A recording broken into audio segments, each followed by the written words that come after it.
Ahora es importante preguntarnos, ¿para quién verdaderamente es valioso saber cuál es la diferencia entre coyuntura y actualidad? Pues esta respuesta termina siendo muy sencilla. Eso termina siendo importante solamente para aquellas personas que quieran comprender una situación en su contexto y en su contexto más amplio. Saber realmente cuándo una situación de orden político realmente está dándose por una situación económica, o bien cuando una decisión judicial tiene una connotación política o social o religiosa, cuando la explosión de un carro bomba en el Indostán tiene que ver con un problema geopolítico entre China y la India.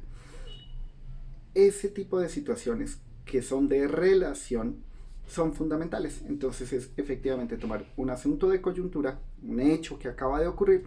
y relacionarlo con un asunto más grande, es decir, ponerlo en contexto, poner a los diferentes factores a dialogar entre sí, a darnos definitivamente esas diferentes posibilidades que hay de comprensión. Es poder tomar distancia crítica de los hechos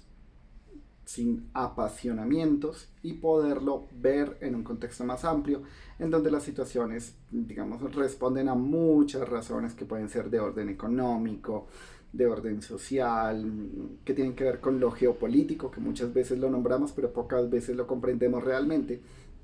Entonces tiene que ver con eso, con darle contexto, ponerle carne, ponerle sustancia a los problemas que ocurren. Y ahí es cuando efectivamente podemos entonces empezar a ver que hay situaciones que tienen que ver con las relaciones entre Estados Unidos y la Unión Europea que vienen desde la Segunda Guerra Mundial y que están relacionadas con una postura frente a Rusia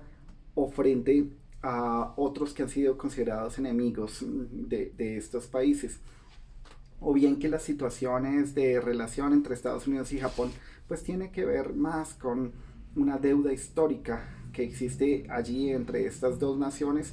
o con la posición misma de Japón en el Medio Oriente, en el Extremo Oriente, y que van a ser allí muy relevantes. Luigi Luca Cavalli Sforza, un genetista italiano muy importante, nos va a hablar particularmente de cómo la lengua o las lenguas tienen una relación genética y una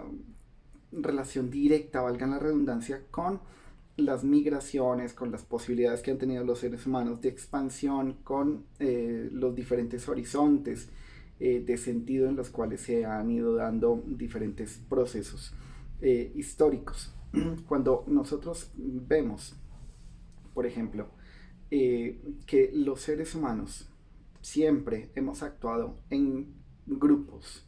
y siempre hemos construido unas formas de interpretar la realidad y de relacionarnos con la realidad, pues esas formas siempre son o tienen un componente simbólico muy, muy, muy importante.